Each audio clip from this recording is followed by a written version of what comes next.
I'm not here to be people's friend, folks. I'm here to tell uncomfortable truth. I will not pander to a childish, politically correct dynamic. I'm going to speak harsh reality to people. Truth remains the truth regardless of how it is delivered or communicated to the ignorant. Those who insist upon being baby-fed truth with soft and pleasant tones are under socially engineered mind control. I'm here to let you understand the causal factors of what is going on in our world, if you are open to receive that information. So choose to ignore it at the peril of freedom itself. This is the actual condition of the vast majority of what people today call the anarchist movement. They have absolutely no idea of the real, genuine causal factors of the destruction of human freedom. So get as offended about that as you like.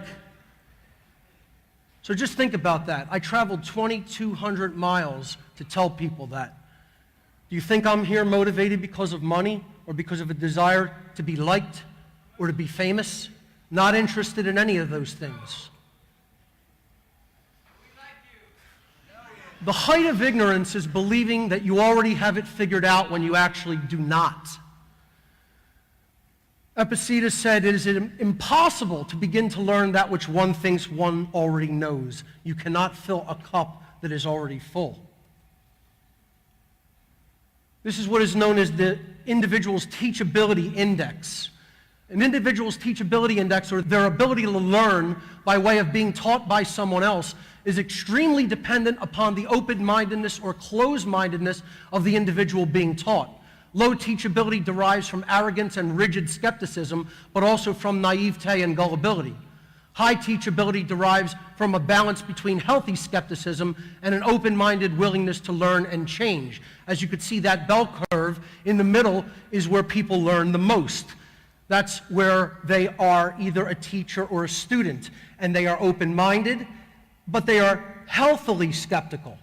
Now, here's where, through extensive research and interaction with the general anarchist community, I find them to fall within the teachability bell curve, right about there, in the too cynical or too skeptical range. And that's why many of them don't get it. We're going to talk about the factors in their mindset that put them in that region of the teachability bell curve. This is the thesis for my entire presentation here today. Today's anarchist movement, so-called, cannot achieve its goal of a state of human freedom while remaining in its current aggregate mindset. The vast majority of today's so-called anarchists still do not recognize or understand the underlying causal factors for the human condition of slavery. Most modern anarchists pay lip service to freedom without ever becoming aware of the true natural governing dynamics which actually determine the level of freedom which human society will experience. They see the problems we face only from the level of the symptoms, in other words, the 3D realm, but they lack the required knowledge to accurately identify the true causes of those problems, which invariably lie in the aggregate consciousness of the human population. It's like a child who keeps touching the hot stove over and over again, but doesn't recognize the connection between them being burned and touching the hot stove. These next two slides are all about the actual problems within the anarchist movement. Most anarchists think the major problems which humanity faces are political or financial problems instead of spiritual problems rooted in consciousness.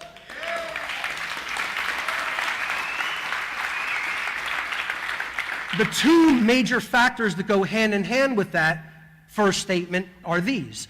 Most so-called anarchists do not understand anything about the world of the occult and think that it is not important to understand that world. And identical to that factor, most so-called anarchists do not understand what I refer to as natural law. Now, I've just hit you, thank you. I've just hit you with two phrases that you may have a mental definition of. that is completely inaccurate from the working definition that I'm talking about those terms from. So, you must discard your pre-existing mental definitions of the terms the occult and natural law. Most people insist upon hearing what they want to hear or what they already believe regarding specific terms which carry a significantly different working definition within a framework of understanding compared to the mental definition that they already hold in their mind regarding those terms. You need to set aside your personal definition and listen to the working definitions I'm going to give regarding these terms. You can always count on me to be the asshole who gives you a reality check instead of telling you what you want to hear. So everybody here, or most people here, understand this already. You already get it because you get how definitions and words are misused. You try to help someone to understand anarchy, and what do they think anarchy means? Chaos, inevitably. But we all know here today, anarchy doesn't equal chaos. Anarchy is freedom, if you understand what anarchy really means. And of course, people here should know that anarchy comes from the Greek prefix an, meaning without or the absence of, and the Greek noun archon, meaning master or ruler. Anarchy does not mean without rules. It literally means without rulers. No rulers, no masters. Or as I like to say, no masters, no slaves.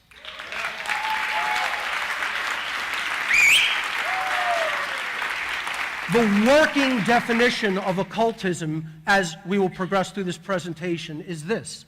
The word occult is derived from the Latin occultus, meaning hidden. Occultism is the study of the hidden laws of nature, specifically those laws which are at work in the invisible, mental, spiritual domain, far more than those at work in the visible, physical world. Therefore, occultism involves the acceptance of a much wider worldview than that which is ordinarily taken by the everyday person. Occultists, then, may be defined as those who study all the laws of nature, both those that are readily seen and those which are much more difficult to see with the physical eyes or measuring instruments alone. The occult is hidden science, ladies and gentlemen, science that has been hidden from you, to control you. Why is there so much of a resistance to understanding the occult? Here's some psychological reasons. There is a prevalence of atheism and scientific materialism in the anarchist community. This is why anarchists are very resistant to understanding this. There is left-brain dominance and lack of spiritual development resulting from the modern outcome-based so-called education system. There is the belief the secular goals of power and money are the ultimate desires of the ruling class, and they want so much more than that, let me tell you. And there is a refusal to accept the existence of covert religion at work in the world, religion that you and most of the world know nothing about. Yet this priest class is who is controlling this planet. Part of the occult is Satanism, and Satanism is something that's completely misunderstood. Satanism is misunderstood among people who think they understand occultism, let alone the average person. But certainly the anarchist community is not very close to an understanding of what real-world Satanism is. Satanism is an ancient occult religion comprised of diverse interconnected networks of worldwide adherents. At its ideological core, this religion postulates that knowledge of the human psyche and knowledge of the laws of the universe should be occulted and held only by a few human beings, constituting a priest class within their ranks. It is much more accurate to perceive Satanists, and what I refer to as dark occultists in general, as ancient master psychologists who hold and wield hidden knowledge in ways which exploit and enslave those who remain ignorant of that knowledge. Through the power differential they gain by way of manipulating those who remain in ignorance of this critical hidden knowledge, this small minority who are, quote, in the know, wish to permanently enslave the masses of humanity through mind control, the destruction of true spirituality, and effectively become God on earth. It is important to understand that contrary to popular belief, the overwhelming vast majority of Satanists do not worship an externalized deity known as Satan in the Christian tradition, but instead see Satanism as an ideological way of being in the world, and they view the ego-driven self as the god of their depraved religion. This is what Satanism really is, ladies and gentlemen, and I know because I am a former priest within this religion. I came out of this world of dark occultism because I had a moment in conscience, recognized that it was ultimately about permanent enslavement of humanity, and defected to the other side, bringing their playbook with me. The problem is it's as they told me it would be. You'd bang your head against a concrete wall for the rest of your natural life until the day you die, trying to explain our religion to the general unwashed masses. And I've been doing this for 10 years, and people are 0% closer to understanding the realm of the occult and real Satanism. No closer, because of the resistance factors I'll be talking about. Anarchists in general, and the general population, do not understand what natural law is, and this is the problem that keeps humanity enslaved. So the working definition for natural law is a set of universal, inherent, objective, non-man-made, eternal, and immutable conditions which govern the consequences of behaviors of beings with the capacity for understanding the difference between harmful and non-harmful behavior. It is the binding conditions of behavior. We have free will, but we do not have the ability to escape the consequences of our free will world decisions that we take through our thoughts, our emotions, and our actions. And natural law is the set of governing conditions, the governing dynamics that brings to us the result of our behavior. Natural law is not and has absolutely nothing to do with any of these things that I'm going to say here right now. It has nothing to do with Darwin's theories regarding macrobiological evolution.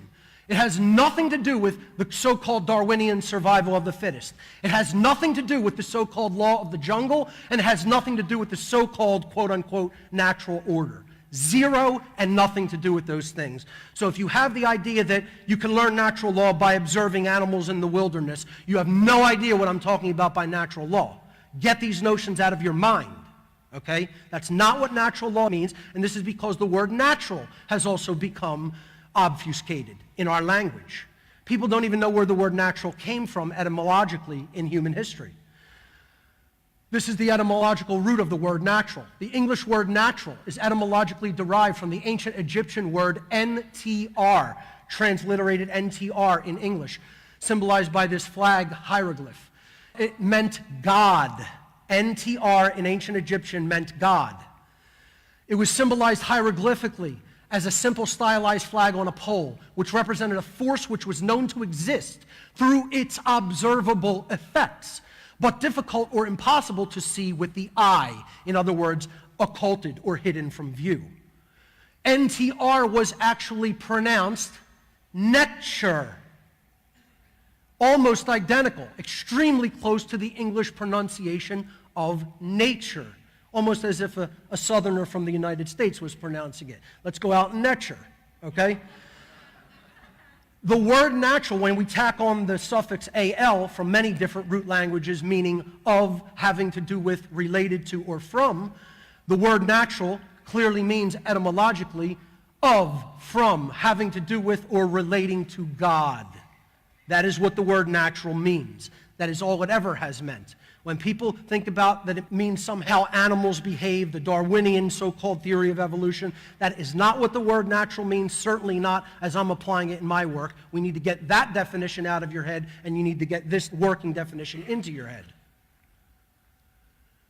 Natural law has been known in many different times and traditions by many different names. It has also been called moral law, cosmic law, universal law, causality, or the law of cause and effect, consequentialism, or the laws of consequence, the law of karma, God's law, creation's law, conscience, or probably my favorite, common sense, which is what sadly has disappeared from this world.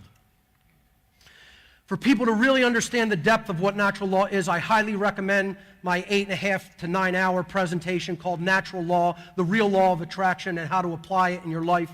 You could find this seminar online for free at my website, whatonearthishappening.com. Please watch it in its entirety. You will greatly benefit from it. Very brief review of natural law. It is all about correct understanding of objective morality. This is what natural law is. It is understanding the difference between right behavior and wrong behavior. Right behavior is that behavior which is correct. It is based in truth. It is moral, because actions which are in harmony with natural law do not result in harm to other sentient beings. This is the definition of the very term right as applied to behavior. Most people, most anarchists cannot give the definition of a right, unfortunately, the correct definition, which is an action that does not cause harm to other sentient beings. That is the definition of a right. And that's why we are losing our rights, because people cannot even define what a right is. Conversely, wrong behavior is that which is incorrect in nature. It is not based in truth. It is immoral. Wrong actions are actions which are in opposition to natural law because they do result in harm to other sentient beings. And yes, the breakdown is quite simple. And yet, unfortunately, the vast majority of the human population cannot understand that simplicity and does not live their lives in harmony with it. Natural law is the only law that exists. All other laws are illusory. They are the product of a mind that is under mind control and hypnosis.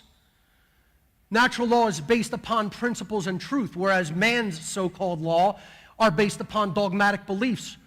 Natural law is inherent to creation, whereas man's law simply exists as constructs of mind. Natural law is harmonized with due to knowledge and understanding. Man's law is complied with due to fear of punishment. Natural law is universal. It exists and applies everywhere in the universe regardless of location. Man's law differs with location based upon the whim of legislators, which is called moral relativism, which is where most people are trapped as well. We're going to talk about that later. Natural law is eternal and immutable. It cannot be changed. It exists and applies forever, cannot be changed regardless of what any being in the 3D universe does, ever. Man's law changes with time based upon the whim of legislators, moral relativism. There is one overarching ultimate law within the entire set of laws known as natural law, and that is the law of freedom, which is very simple. Freedom and morality are directly proportional. This is the underlying causal factor of the human condition, ladies and gentlemen. The aggregate amount of truth and morality present in the lives of the people of any given society is directly proportional to the amount of freedom and order in that society, and it is inversely proportional to the presence of chaos, tyranny, and slavery in that society. Sadly, the anarchist community still has not recognized this fundamental natural law. As aggregate morality increases, aggregate freedom increases. As aggregate morality declines, aggregate freedom declines. So, you only need to observe the result that humanity is receiving. Humanity is receiving as a result of its freedom being destroyed and going into deeper states of tyranny. So what does that mean about our aggregate morality? Is it increasing or on the wane? That's the key to creation's laws right there, ladies and gentlemen. I'm giving you the absolute deepest knowledge of the occult. This is the secret of all secret societies that they do not want you to understand. Moral relativism. Unfortunately, most anarchists still accept the ideology known as moral relativism. Moral relativism is the ideology that objective morality does not exist inherently to nature, and that right and wrong are simply subjective constructs which human beings invent, which are changeable according to time, location, circumstance, or preference. A society that believes there is no objective difference between right and wrong, and that they may arbitrarily create or decide what right and wrong are for themselves, is a society that can never harmonize with natural law. Since the governing dynamics of human freedom are predicated upon the aggregate morality of a society, true freedom can never exist in a society that embraces moral relativism.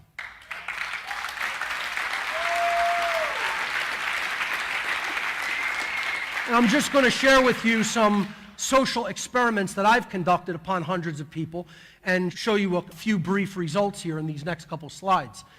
We asked many people in the social experiments I've done, are right and wrong objective or inherent to creation, or are they subjective or relative to human opinion? Now watch the similarity of these next few pie charts, ladies and gentlemen, and you'll see where I'm going with this. 67%, 2/3 of the human population, because we took a pretty decent size set for these results of a varied, wide variety of types of people, and over 2/3 of them think that morality, that right and wrong are subjective and are relative. The 2/3 of the human population are moral relativists. And I'm telling you, the people we were talking to were probably of above average intelligence and above average conscience. And those are the numbers. We are far away from building a world rooted in real freedom. We asked them, is authority real and legitimate? 60% versus 40% said, yes, authority is absolutely real. And again, I'm going to say, because of the people who were even conducting this and who they knew, these are probably skewed numbers toward the positive, not toward the negative. It's probably much worse than this. Are people obligated to obey victimless so-called crime laws where there is no victim, no harm against another being? 63%, almost 2/3 of human beings say yes, the government has a right to punish you because you broke their arbitrary rule of right and wrong versus actually harmed another being. This is the mind control our society is under. Is government necessary to prevent chaos? Again, almost 2/3 of people, 2 out of 3 minimum. And again, I think these are highly positively skewed results. Said yes, we need government to protect us from an outbreak of chaos. And I would say that the numbers for how many people are absolute moral relativists are probably much higher than this, and so these other numbers are actually much higher in the negative realm. Here's another problem that most anarchists are trapped in. They subscribe to atheism and quote-unquote scientific materialism, the very same ideologies which have driven and still drive Marxism, socialism, and communism, the most hardcore totalitarian ideologies on the face of the earth. And yet the people who say they want real freedom don't want to understand the inherent laws of creation. They want to believe in their version of reality based in atheism and scientific materialism where there is no natural law, and think they're going to develop freedom on the other side of that mental belief system. Good luck with that. There's a psychological schism in the brain that keeps most people away from truth. These are different forms of dialectics I'm going to be talking about. This is what mind control is rooted in. When you have chronic left brain dominance, the left hemisphere of the brain is a logical word processing part of the brain. When you have chronic left brain dominance, meaning most people who go into the purely logical centers of the brain and they don't have a holistic, a creative, and a nurturing side to their personality and their mentality, they go into chronic left brain imbalance. The symptoms of this are rigid skepticism, scientism, as I like to call it, because it's not real science. It's science as an arbiter of truth, and whatever they say is reality. Atheism, solipsism, the idea that there is no such thing as truth. Some people who go too far into left brain dynamics are solipsists. They get into moral relativism and believe there's no such thing as objective right and wrong. Social Darwinism, eugenics, and authoritarianism are also hallmarks of this imbalanced brain. Chronic right brain dominance is when people go off into woo-woo land and aren't rooted in the real world. They're too overly seeing the world through rose-colored glasses and are very right-brained. And hallmarks of this condition are naivete, blind belief, religious extremism. Also, solipsism encroaches into that worldview. Feelings of unworthiness and self-loathing, becoming an order follower or a willing slave, thinking I am the victim and there's nothing that I could do about it. You have the dominator or the abuser on this side, and then you have the victim mentality on the other side. It's a dialectic that human beings are kept in to keep them enslaved. There's also a worldview schism within the ranks of most anarchists, okay? They take on a view of either randomness or determinism. The randomness worldview is that the universe is a grand cosmic accident, that there is no creator, there is no underlying intelligence in nature. Again, if you're not comfortable with the word God, I could care less. I'm talking about God in the sense of law in the sense of there is an underlying dynamic that led to the creation of the laws that are at work in the universe. You're not comfortable with the word God? Use the term the underlying intelligence in nature or in creation. I don't care. I'm not here to tell you what God is. I'm here to explain that the laws of creation have observable effects. And if we don't learn those effects and thus learn those laws, we're going into deeper bondage. Left-brain worldview. The left-brain worldview also puts people in the belief that there's no such thing as the spiritual, the moral, or natural law, that existence has no purpose other than to continue to exist. And these are the hallmarks of scientism, atheism, and totalitarianism. On the other side, the right-brain imbalance, you have a deterministic worldview often, the nothing I can do worldview. I can do nothing to create change. God controls every event in creation in this worldview, so all occurrences are preordained. Free will is an illusion and does not exist. And since God controls everything, change is impossible. Action is ultimately meaningless. These are the hallmarks of religious extremism and what I call slave think. The truth lies in the middle, as it always does, in between the two dialectical extremes. There is a combination of a deterministic component to creation and a random component of creation. The deterministic component is natural law. The random component is our free will. We are gifted with free will to choose our behaviors, but we are not free to escape the consequences of those behaviors.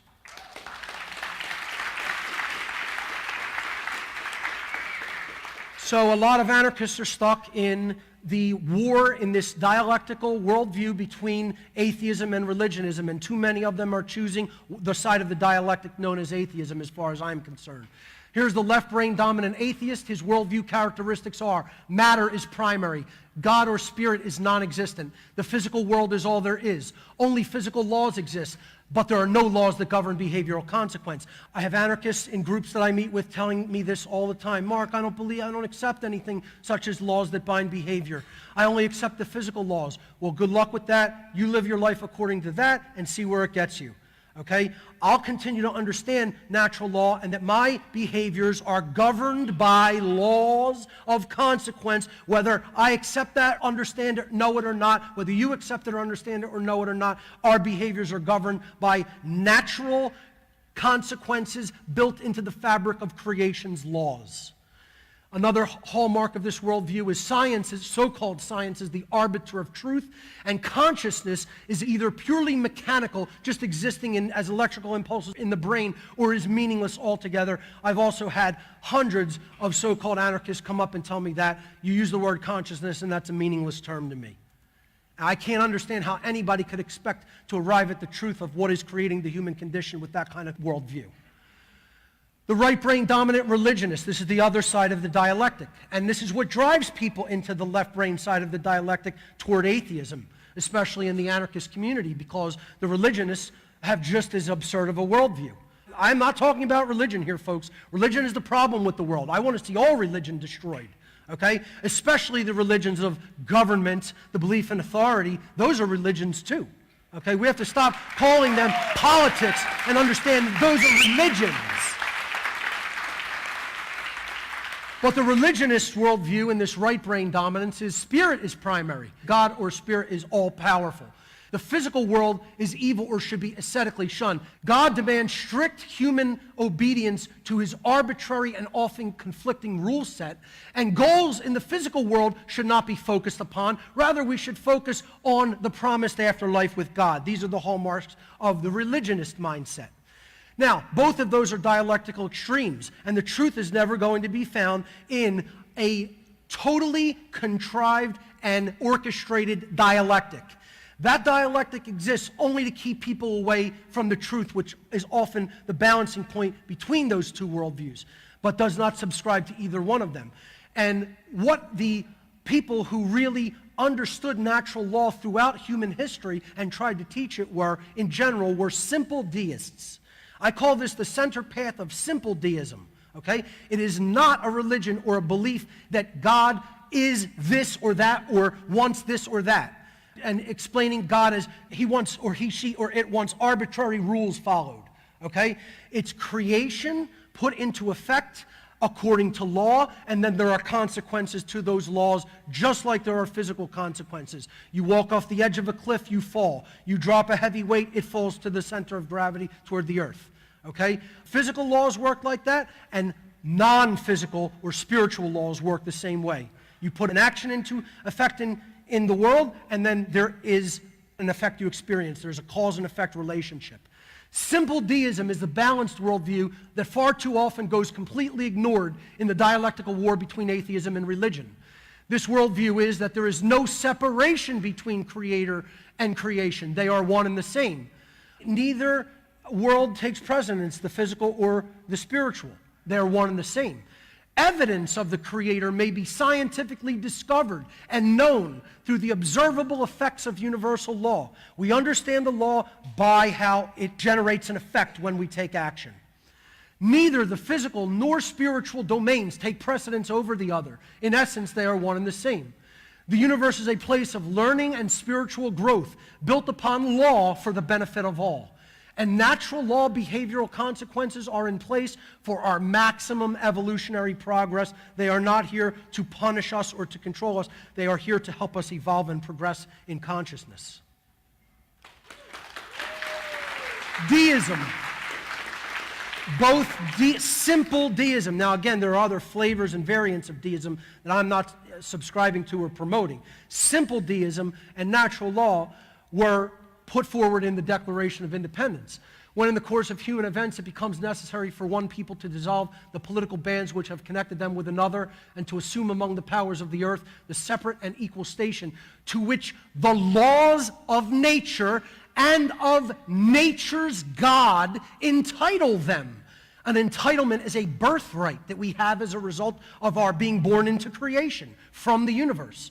A decent respect to the opinions of mankind requires that they should declare the causes which impel them to the separation. We hold these truths to be self-evident, in other words, common sense knowledge, that all men are created equal under universal law. Under natural law, we are equal. We are not all the same in our capabilities and our attributes and characteristics, but we are all equal under natural law, meaning that as one person has rights, everyone has rights. Rights are the same for all, and rights should not be violated for any.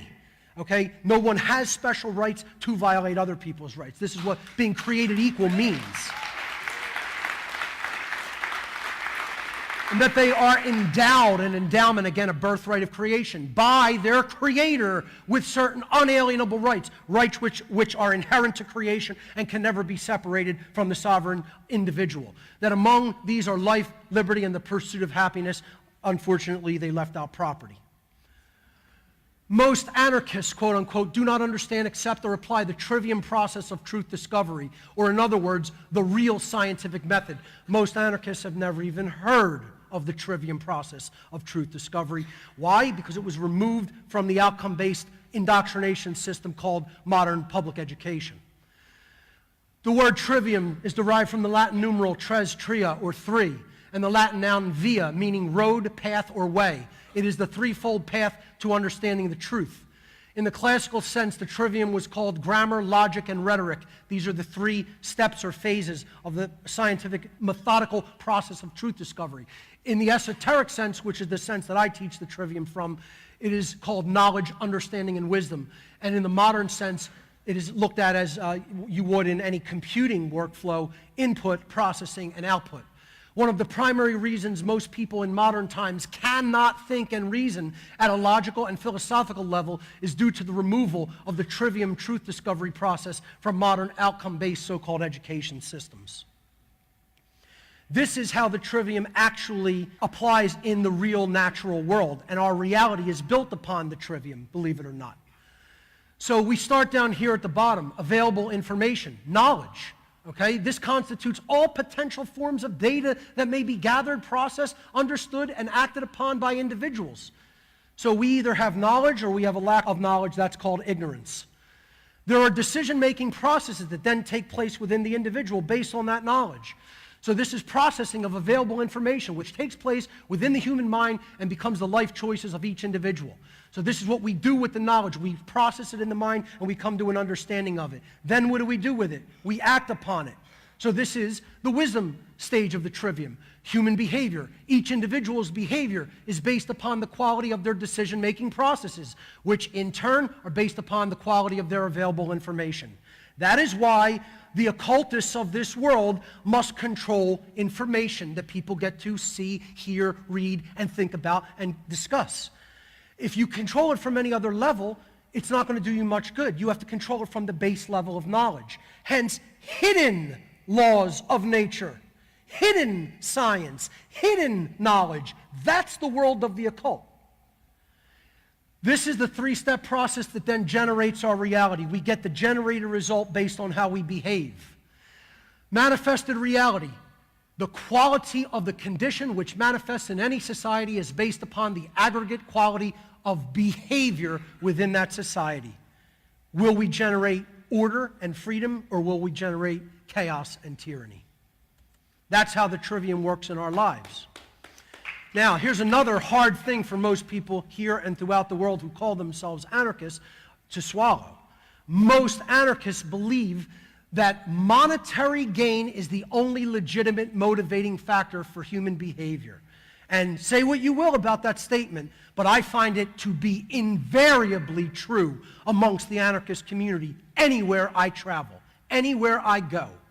And this is a fundamental flaw in thinking. Because if your motivational force in your life is simply to profit from other beings, to serve yourself, you do not understand what the primary motivating factor for behavior needs to be, which is to simply align it with that which is right and do it for the purpose that it is the right thing to do.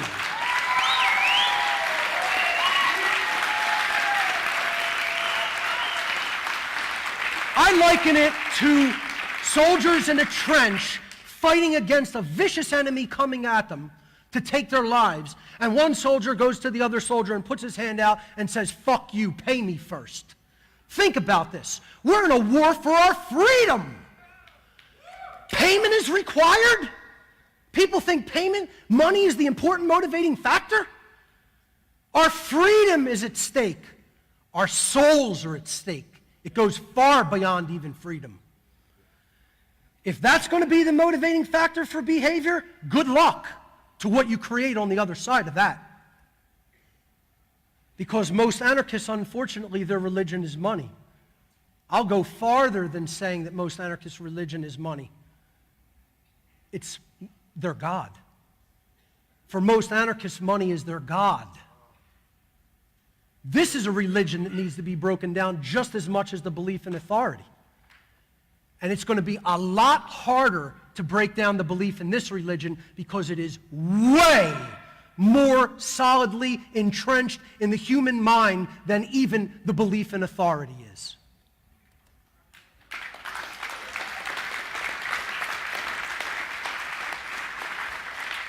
I have to laugh at all the infighting between all the anarchist factions. It gives me a chuckle, okay? Because all anarchy means is no masters, no slaves, no rulers. Yet we have all these different variations and breakdowns, and here's why. All of them want something different for themselves, for personal reasons. They don't want alignment with natural law because it's the right way to behave. It's the right way to think, feel, and behave. They want things for themselves. So you have, the capitalists saying, I want more Bitcoin. The communists, I want free stuff. I want to smash the patriarchy. I want to destroy cis scum. I want to destroy technology. All these different anarcho-factions.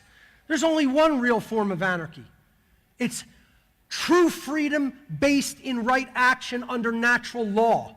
Is the only real anarchy that is and ever will be.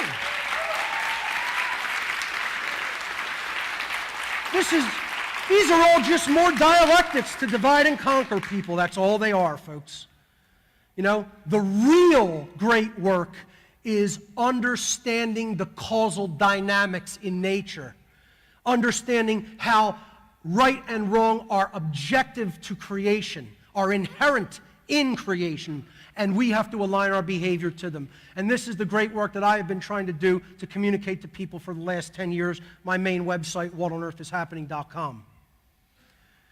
See, here's the main thing throughout the world people still haven't come to an understanding of. They always want to treat the effects. Once the effects are manifested, it's too late. You messed up at the causal level. And I see all the anarchists trying to put Band-Aids on self-inflicted wounds. They're not getting down to the causal factors of the problem that humanity is facing. So they're trapped in the plane of effects, as this is called in the world of the occult. Manifested realities which form because of their causes. They already happened because of the causal factors that generated the problem. There is no power to affect change in this plane of effects, but unfortunately this is where human consciousness is trapped. We have to move our consciousness. We need a shift, a fundamental shift in awareness, a paradigm shift in our consciousness to understanding the causal factors.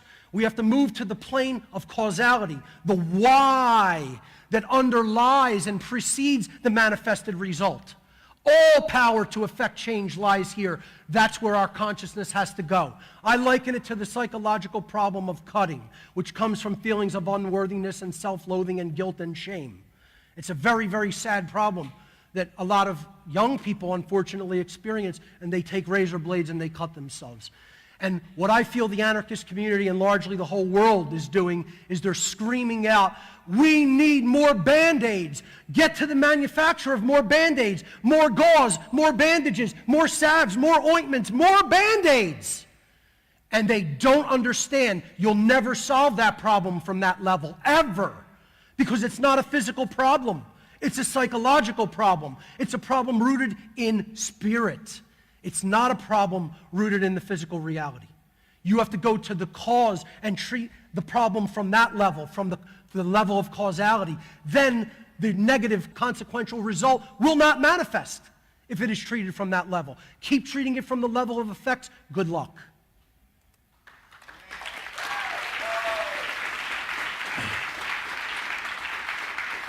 See, here's the thing I find within the anarchist community, unfortunately. Now, and again, I want to make a statement here. I'm not talking a blanket statement, okay? Some of the anarchist community does understand these principles, but I would say the vast majority do not, sadly. So I'm not making a blanket statement. I think you'll notice, throughout the presentation, I use the word most in almost all the slides. Most anarchists do not understand these things. Some, yes, some do. Some understand it with great detail and depth, and I'm very happy to see that. But I'm talking about the vast majority don't have a grasp on these dynamics because they're thinking that you could just want the world to change through the effects level, the plane of effects, and it doesn't work that way, okay?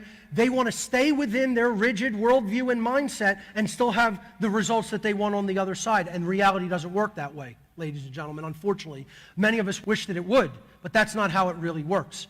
See, it's like the politician saying to the throngs of believers, who wants change? That they are all too ready to promise them. And everybody raises their hand. But then when the question is posed, who wants to change? Meaning, who wants to change their thoughts, their emotions, and their actions and align them to something that is really going to generate the result that you say you want on the other side, then all the hands and heads go down. You know?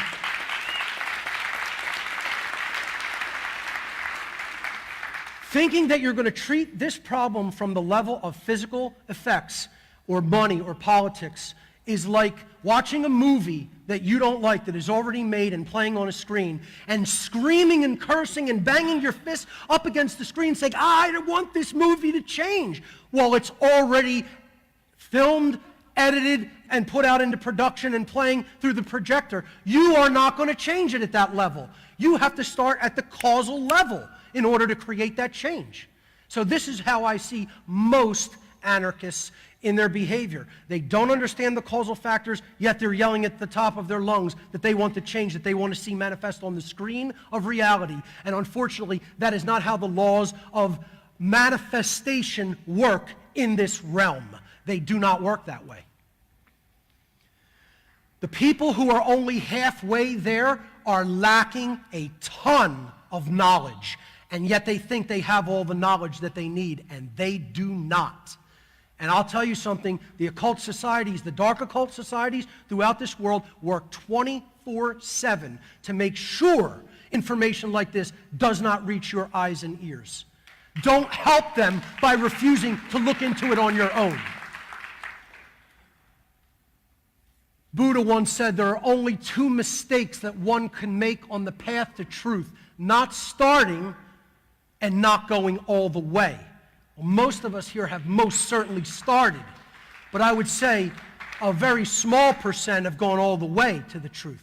That's what I'm here to encourage and attempt to inspire you to do. You need to go much further in your understanding of how the laws of manifestation really work.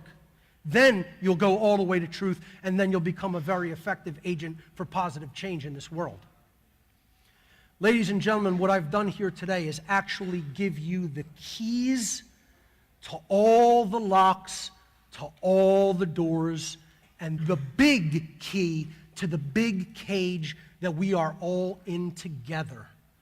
Now, what you will do with them is up to you. Thank you so much for your kind attention.